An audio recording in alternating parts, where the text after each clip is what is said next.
மூத்த பத்திரிகையாளர் திருமதி லட்சுமி சுப்பிரமணியன் இணைகிறார். வணக்கம் திருமதி லட்சுமி. வணக்கம்.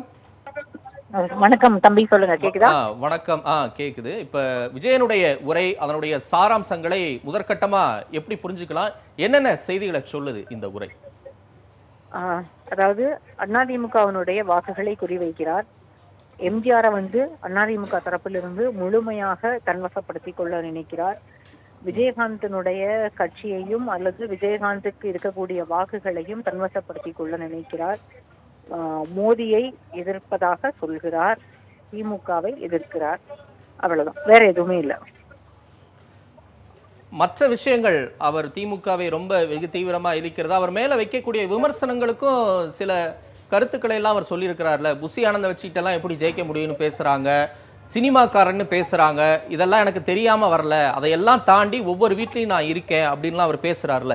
இந்த பேச்சை எப்படி எல்லா அரசியல் கட்சியில் இருக்கக்கூடியவர்களும் பேசக்கூடியதான். புசியானந்த வச்சுக்கிட்டு எப்படி ஜெயிப்பீங்கன்ற கேள்விகள்லாம் இருந்தது.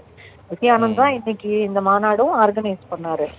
விஜய் மட்டும்தான் இன்னைக்கு வேட்பாளர் பட்டியலை அறிவிக்கிறேன்னு சொல்றாரு. அதற்கு பிறகு எல்லா தொகுதிகளையும் நான் தான் போட்டிடுறேன் அப்படின்னு.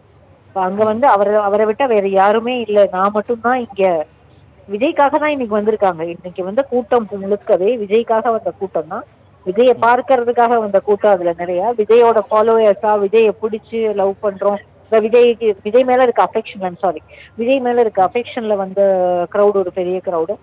இதெல்லாமே சரிதான். ஆனா நிறைய அவருக்கு அவர் அந்த எமோஷனலா நிறைய விஷயங்களை பேசுறாரே தவிர கான்கிரீட்டா, அதாவது ஒரு அரசியல் கட்சி மக்களுக்கு என்ன செய்ய போகிறது, நான் நல்லது பண்ண போறேன்.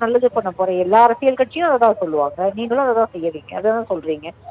அவருக்கு இந்த போன மாநாடு முடிஞ்சு இந்த முறை கிட்டத்தட்ட 1 வருஷம் ஆயிடுச்சு. அடுத்த மாநாட்டுக்கு இந்த 1 வருடத்துக்குள்ளாக அவரோடு புசியானந்தை தவிர பயணிப்பதற்கு வேறு யாருமே வரவில்லை. போன மாநாட்டுக்கும் இந்த மாநாட்டுக்கும் அந்த மேடையில இருந்த வித்தியாசம் 2 பேர் தான் அடிஷ்னலா இருக்கு. 2, 3, 4 பேர் அடிஷ்னலா இருக்காங்களா. ஒண்ணு அந்த பேசுறாரு இல்லையா மைக்ல, ராஜ்மோகன். இன்னொன்னு ஆதவ் அர்ஜுனா. இன்னொன்னு இந்த ரிட்டையர்ட், அதாவது IRS ஆபீசர் அருண்ராஜ். அடுத்தது பாஜகவிலிருந்து அதிமுகவுக்கு போய் அதிமுகவிலிருந்து வெளியேறி வந்த CTR நிர்மல்குமார். 4 பேர் தான். வேற யார் இருக்காங்க சொல்லுங்க? இவங்களுக்கு நம்ம கேள்வி கேட்கலாம். நம்ம கேள்வி கேட்கறத தவறுன்னு அவர் சொல்லலாம். புசியானந்த வச்சுட்டு நீங்க எப்படி பண்ண முடியும்? தமிழ்நாட்டு அரசியல் களம் வேறு. நீங்கள் 1967 நடந்தது போலவும் 1977 நடந்தது போலவும் நாங்கள் எல்லாத்தையுமே மாற்றி விடுவோம், ஒரே தேர்தல் எல்லாத்தையும் மாற்றும், வரலாற்றை மாற்றி அமைக்கும். இதுவே தப்புங்க. ஃபேக்சுவலா இதுவே தப்பு. 1967 இவங்க கொள்கை தலைவராக வைத்திருக்கக்கூடிய காமராஜரை தூக்கி எறிந்து ஆட்சி அதிகாரத்தில் அமர்ந்தார் அண்ணாவை நீங்க எம்ப்ரேஸ் பண்ணணும்னு நினைக்கிறீங்க. 1967 வரலாறு திரும்பும்னு சொல்றீங்க. அப்ப எப்படி நீங்க காமராஜரை தூக்கி போட்டு அண்ணாவை வந்தவரை எடுத்துக்கிறீங்க, ஆனா காமராஜரை கொள்கை தலைவரா வச்சிருக்கீங்க.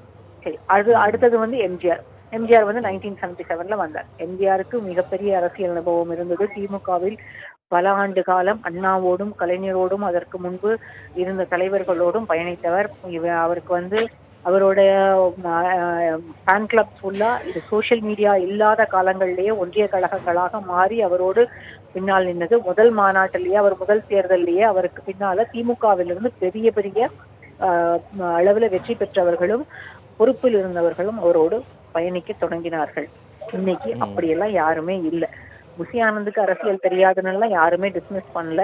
அவரால் பேச முடியாதுன்னு சொல்லல. ஆதவ் அர்ஜுனாவுக்கு எதுவும் தெரியாதுன்னு சொல்ல, அருண்ராஜுக்கு எதுவும் தெரியாதுன்னு சொல்ல. அருண்ராஜ் இத்தனைக்கும் தமிழ்நாட்டில் நடந்த 2017 2021 நடந்த எல்லா ஹை ப்ரொஃபைல் ரைட்ஸையும், சசிகலா உள்பட எல்லா ஹை ப்ரொஃபைல் ரைட்ஸையும் முன்னின்று எல்லாத்துலயும் இன்வெஸ்டிகேஷன் ஆஃபீஸரா அவர் தான் இருந்தார், நடத்தினவர்.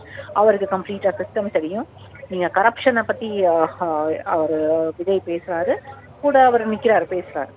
ஆனா 1977 வரலாறு இந்த ஒரு மாநாட்டின் மூலமாகவோ அல்லது கூட இவ்வளவு பேர் நிக்கிறாங்கன்றது மூலமாகவோ எல்லாமே மாறிடும் சொல்ல முடியாது. இன்றைக்கு 5 லட்சம் பேர்ல எத்தனை பேர் ஓட்டு போடுவாங்க? 5 லட்சம் பேர்னு அவங்க கணக்கு சொல்றாங்க.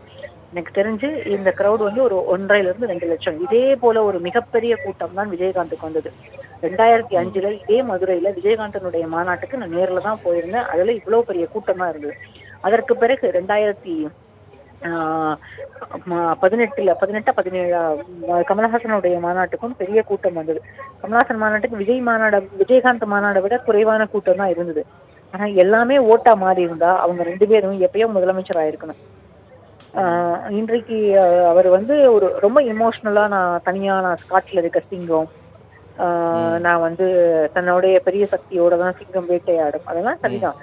we have to fix our enemy, we have to fix our opposition. அவர் நான் திமுகவை எதிர்க்க போகிறேன் அப்படின்னு சொல்றாரு. இன்னைக்கு தமிழ்நாட்டுல திமுகவை எதிர்த்தாதான் அரசியல் செய்ய முடியும். இந்தியா முழுமைக்கும் ஆன்டி பிஜேபியா இருந்தாதான், ஒப்போசிஷன்ல இருந்தாதான் தமிழ்நாட்டுல வாக்குகள் கிடைக்கும். இந்த 2 இதையும் வந்து அவரு புரிஞ்சு வச்சுக்கிட்டு இருக்காரு. அதனால அந்த வழியில பயணிக்கணும்னு நினைக்கிறாரு. பட் நிறைய ஃபிளாஸ் இருக்கு, அவங்களால அதை எப்படி கரெக்ட் பண்ண முடியும்னு எனக்கு தெரியல.